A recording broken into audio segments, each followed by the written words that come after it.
Hi guys, Dr. Berg here. In this video, we're going to talk about how to burn belly fat step by step. Now, in a lot of other videos, I talk about specific parts of weight loss, how to burn fat, all different aspects. In this video, we're going to put everything together, okay?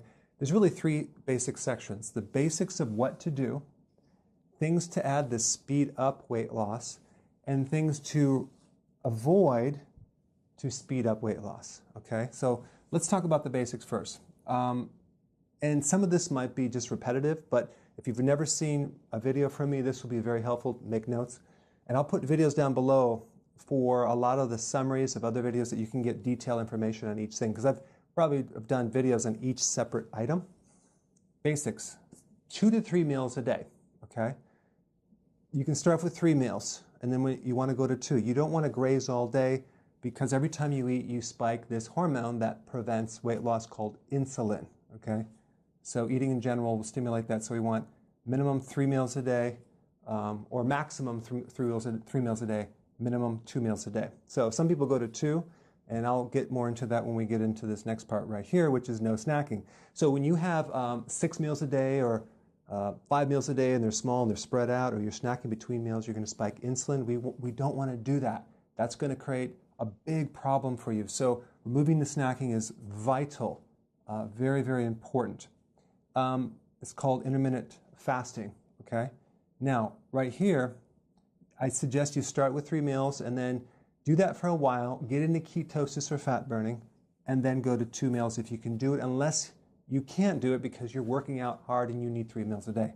I would say it's 50-50. If you're sedentary, you can get by with 2 meals a day, and you will lose some serious weight in your midsection. Insulin is the hormone that is responsible for the midsection weight. So 3 meals, no snacking. Okay, as far as protein, 3 to 6 ounces based on your size, your stress level. You're going to need a little more protein. You don't want to go too much, because too much protein will stimulate insulin. Okay, 3 to 6 ounces per meal. Now, if you're not hungry for protein, let's say for dinner, then don't eat it. So, but this is kind of an average. Now, next one, 7 cups of veggies. Why? Because we need to flush out all this fat that's going to be coming out through your liver. All the fat through the body has to go to the liver, and if you don't consume enough vegetables, you can end up with a fatty liver. Plus, vegetables give us the potassium we need. We need about 4,700 milligrams. That's a lot. So that's about 7 to 10 cups. Very few people do that, but you want to consume the vegetable first and have a huge salad and then a small amount of protein. Now, next one is no sugar. This is a given because sugar increases insulin, and also I'm talking about the hidden sugars, the breads, pasta, cereal, crackers, biscuits, waffles, pancakes, muffins, alcohol, okay? So we want to cut the sugar and refined carbs out. Next one, healthy fats. This is essential because when you consume fat at the end of the meal, that allows you to go to the next meal without being so hungry and craving and starving that your blood sugars crash. So this basically allows you to do 3 meals or 2 meals without being hungry, thereby not increasing insulin. Fat is one of the only things that does not increase insulin. It's neutral, so this is safe. If you're worried about calories, I put some links down below. Okay, these are the basics. Now, if we want to speed things up, we can add some MCTs to the diet. That's like in coconut oil, medium chain triglycerides. That will increase fat burning. Next one is potassium. Why? Because at the heart of weight loss, we want to avoid insulin. And so most people that can't lose weight have too much insulin. They have insulin resistance, so we want to fix that. Potassium is one of the ways to do that. You can consume all these vegetables or even take it in some supplement, potassium citrate, to actually heal the aberration or dysfunction of insulin. Next thing is apple cider vinegar. Why? Because the acid in apple cider vinegar, called acetic acid, does improve the output of insulin. It reduces insulin. It improves insulin resistance. It lowers your blood sugars. So it's very good for diabetics.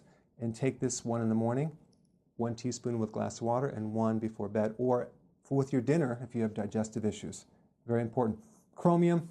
Again, you can find a supplement with chromium to help your blood sugars. Chromium is a mineral that actually has been proven to help insulin. Again, keep it in check.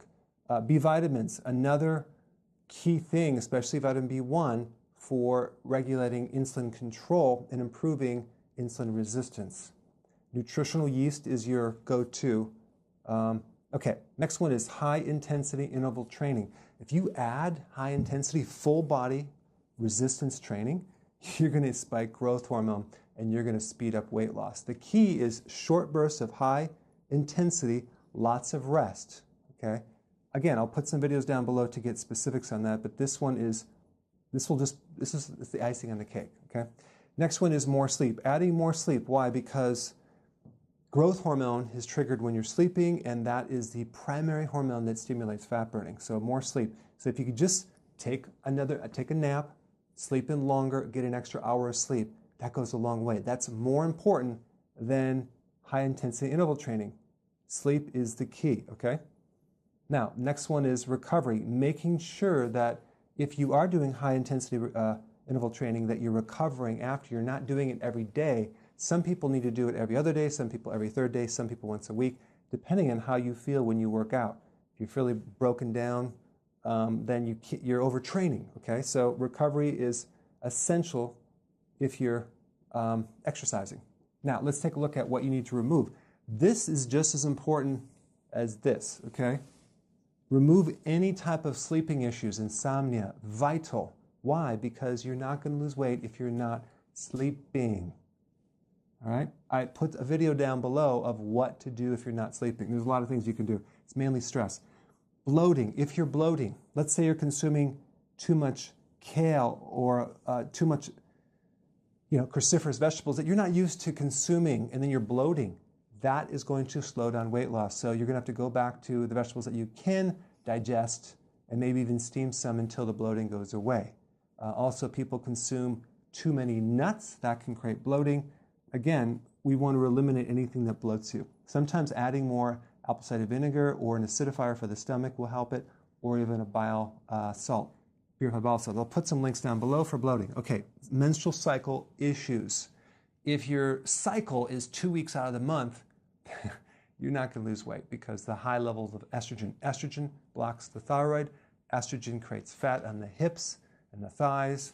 And we need to handle this cycle so it's really smooth. Again, I put a link down below of what to do for that. This is kind of like a little bit of an assessment for you to see what areas you have problems with, okay? Some of these don't apply. Okay, stress. Mainly, you want to get a list of all the people you know that stress you out and avoid them for a while. You want to avoid the news. You want to avoid stressful situations. You want to do certain activities. I recommend an acupressure for your body to pull stress out. You want to do everything you can do to enhance the reduction of stress because cortisol is triggered, and cortisol will stop your weight loss. So I will put some links down below. All right, MSG, what is that? Monosodium glutamate. That's in a lot of foods. Start looking at the labels. It's in, it's in even cottage cheese, unless it's organic. It's in all the fast food restaurants, all their foods. It's in Chinese foods, but it's hidden as modified food starch, okay? Again, I'll put a video down there, very important. Restaurant foods. You don't know what you're getting. It's a crapshoot. There's so many things they put in that food that you have no idea. And primarily hidden sugars, MSG, to make it taste better.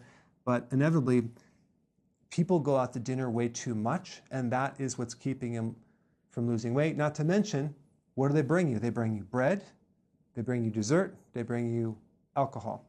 Okay, so it's really difficult to do this when you're going to restaurants. Next one is avoid overtraining.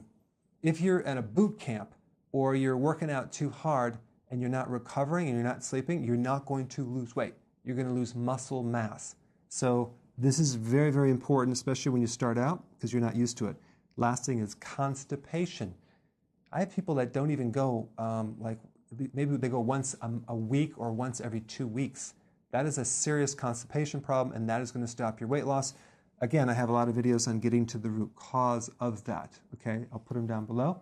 So I just kind of summarize all the things that you need to look at in order to lose your stomach. It's comprehensive. Now you have the video as a checklist.